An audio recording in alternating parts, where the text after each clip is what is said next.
Welcome to Ooty. Nice to meet you. Hello guys, welcome back to Anna's corner. നിങ്ങൾ വിചാരിക്കുന്നുണ്ടാവും ഇന്നെന്താ ഇങ്ങനൊരു സ്റ്റാർട്ടിങ് എന്നല്ലേ. ഇത് നമ്മൾ ഒരു ഊട്ടി യാത്രയ്ക്ക് പോവുകയാണ്. ശരിക്കും പ്ലാൻ ചെയ്തിട്ടുള്ളൊരു യാത്രയൊന്നുമല്ല കേട്ടോ ഇത്. പെട്ടെന്ന് 2 ദിവസം ലീവ് കിട്ടിയപ്പം വെറുതെ വീട്ടിലിരുന്ന സമയത്ത് എന്നാൽ പിന്നെ നമുക്കൊന്ന് ഊട്ടിക്ക് പോയാലോ എന്ന് വിചാരിച്ചു. അങ്ങനെ ഇറങ്ങിയതാണ് ഈ ഒരു യാത്രയിലേക്ക്. നമ്മളെ കൂടെ ഇന്ന് ഇച്ചാടെ അനിയനും ഉണ്ട് കേട്ടോ. ഞങ്ങൾ രണ്ടുപേരും ഞങ്ങൾ ഞങ്ങൾ രണ്ടുപേരും കൂടെ അവനും ഉണ്ടായിരുന്നു. അപ്പോൾ നമ്മൾ മൊത്തം ഫാമിലി ആയിട്ടൊരു ട്രിപ്പ് പോവുകയാണെന്ന്. ഞങ്ങൾക്ക് ഊട്ടിയിലേക്ക് പോകാനുള്ള കറക്റ്റ് റൂട്ടൊന്നും അറിയില്ലായിരുന്നു. അതുകൊണ്ട് തന്നെ ഞങ്ങൾ മസനഗുഡി വഴിയാണ് പോയത്. വീട്ടിൽ നിന്ന് ഇറങ്ങാൻ തന്നെ ഏകദേശം ഒരു ഉച്ച സമയം ആയതുകൊണ്ട് തന്നെ ഏകദേശം ഊട്ടി എത്തുമ്പം വൈകിട്ടായി. അതുകൊണ്ട് തന്നെ ഒത്തിരി ലേറ്റാക്കാതെ അവിടെ ഒരു റൂം എടുത്ത് ഞങ്ങൾ സ്റ്റേ ചെയ്തു. അതിനുശേഷം പിറ്റേ ദിവസം രാവിലെ ഞങ്ങൾ നേരെ ചെന്നത് റോസ് ഗാർഡൻ കാണാൻ വേണ്ടിയിട്ടായിരുന്നു. നമ്മൾ പോയ സമയം അങ്ങനെ പൂക്കൾ അധികമൊന്നും വിരിഞ്ഞ് നിൽക്കുന്ന ആ ഒരു സമയമല്ലായിരുന്നു. പക്ഷേ എന്നാലും ഞങ്ങളെ നിരാശപ്പെടുത്തിയില്ല റോസ് ഗാർഡൻ. അത്യാവശ്യം നല്ല ഭംഗിയുള്ള വെറൈറ്റി റോസുകളൊക്കെ കാണാൻ പറ്റി. കാരണം അതൊക്കെ പൂവിട്ട് തുടങ്ങുന്നേ ഉണ്ടായിരുന്നുള്ളൂ. എങ്കിലും ഞങ്ങൾക്ക് നിരാശപ്പെടേണ്ടി വന്നില്ല.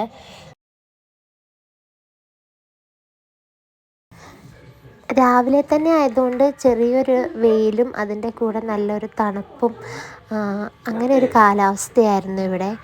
ഒരുപാട് വെറൈറ്റി കളേഴ്സ് റോസുകൾ നമുക്കിവിടെ കാണാൻ പറ്റി.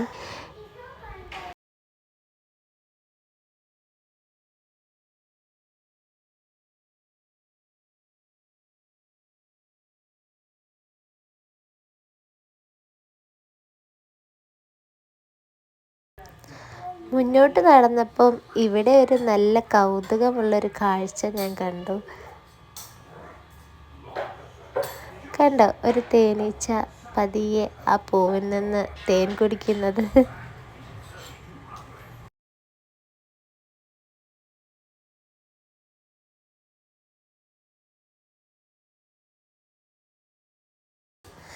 പിന്നെ അന്നക്കുട്ടി അവിടെയൊക്കെ ഓടി നടക്കുമായിരുന്നു കേട്ടോ. അങ്ങനെ മുന്നോട്ടേക്ക് പോയപ്പോൾ വേറൊരു കാഴ്ച കണ്ടു. കണ്ടില്ലേ, ഒരു ചേച്ചി അതിൻ്റെ മേലെ നിന്ന് ഉരസി താഴോട്ട് വരുന്നത്.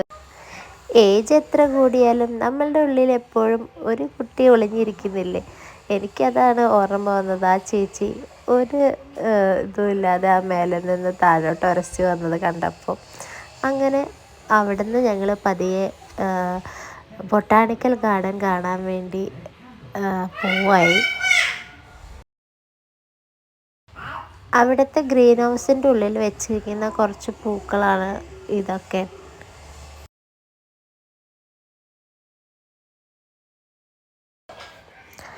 അങ്ങനെ റോസ് ഗാർഡനിൽ നിന്ന് ഞങ്ങൾ പതിയെ ഇറങ്ങി.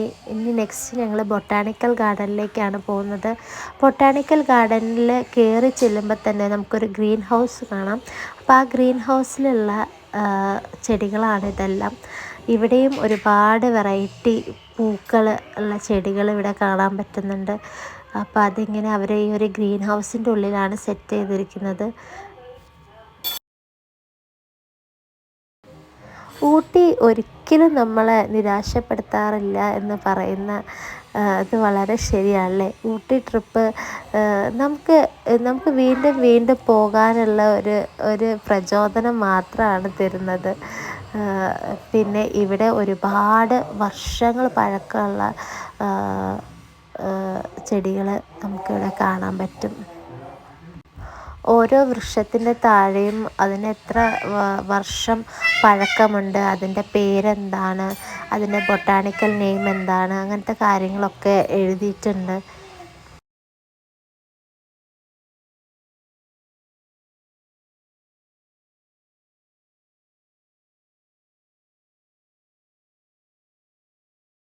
ഒരുപാട് നടന്ന് കാണേണ്ട കാഴ്ചകൾ തന്നെയാണ് ഈ ബൊട്ടാണിക്കൽ ഗാർഡനിൽ കേട്ടോ. നമ്മൾ നടന്നൊരു വഴിയാവും. പക്ഷേ എന്നാലും നല്ല ഭംഗിയുള്ള വൃക്ഷങ്ങളൊക്കെ കാണാൻ വേണ്ടി നമുക്ക് പറ്റും കേട്ടോ.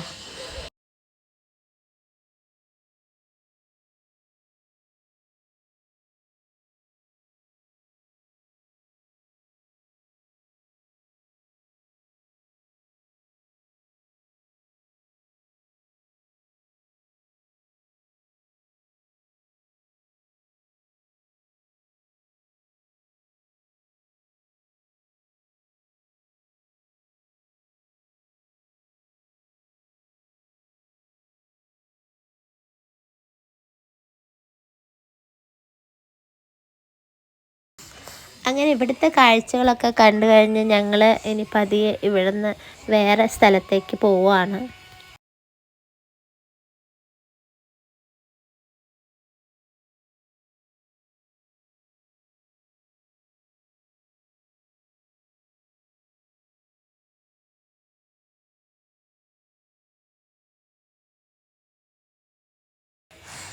പുറത്തേക്ക് ഇറങ്ങിയാൽ നമുക്ക് ഇതുപോലെ ഒരുപാട് കടകൾ കാണാം കേട്ടോ. നമുക്ക് വിലപേശിയൊക്കെ പല സാധനങ്ങൾ വാങ്ങിക്കാൻ പറ്റുന്ന ഒരുപാട് സ്ട്രീറ്റ് ഷോപ്പിംഗ് നടത്താൻ പറ്റുന്ന കടകൾ ഇവിടെ ഉണ്ട്. അങ്ങനെ നമ്മൾ നേരെ പോയത് പൈൻ മരങ്ങളുടെ ഇടയിലേക്കാണ്.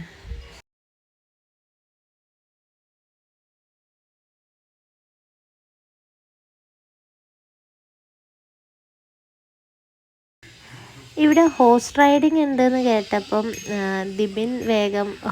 ദിബിന് കുതിരപ്പുറത്ത് പോകണമെന്ന് പറഞ്ഞിട്ട് അവനിപ്പോൾ ഇതാ ഒരു കുതിരയുടെ മേലെ കയറിയിരിക്കുന്നുണ്ട് റൈഡിന് പോകാൻ വേണ്ടി.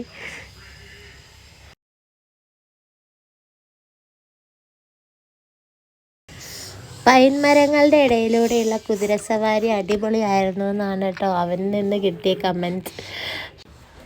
പക്ഷെ ഞാനത് ട്രൈ ചെയ്യാൻ പോയില്ല. എനിക്കതിന് അത്രയ്ക്ക് ധൈര്യം തോന്നിയില്ല. കാരണം ഇത് ഭയങ്കര കുലുക്കായിരുന്നു കേട്ടോ. അത് നമുക്കിവിടുന്ന് നോക്കുമ്പോൾ തന്നെ അറിയാൻ പറ്റും. ഇതിൻ്റെ ഇടയിൽ കൂടെ മൊത്തം വേരുകളായതുകൊണ്ട് ഭയങ്കര ചാട്ടമായിരുന്നു. അതുകൊണ്ട് ഞാനത് നൈസായിട്ട് ഒഴിവാക്കി. അങ്ങനെ നല്ല അടിപൊളിയായിട്ടുള്ള എക്സ്പീരിയൻസ് ആയിരുന്നു എന്നാണ് അവൻ പറഞ്ഞത്. അവന് ഭയങ്കര സന്തോഷമായി. അവൻ്റെ മുഖത്ത് കാണുമ്പോൾ തന്നെ അത് എടുത്ത് കാണിക്കുന്നുണ്ട്. അങ്ങനെ ഒരു നല്ല ദിവസം തന്ന ഊട്ടിയോട് താങ്ക്സ് എല്ലാം പറഞ്ഞ് ഞങ്ങളിതാ തിരിച്ചിനി മൈസൂർക്ക് പോവുകയാണ്. ഇനി വീണ്ടും മൈസൂർ വിശേഷങ്ങളായിട്ട് കാണാം.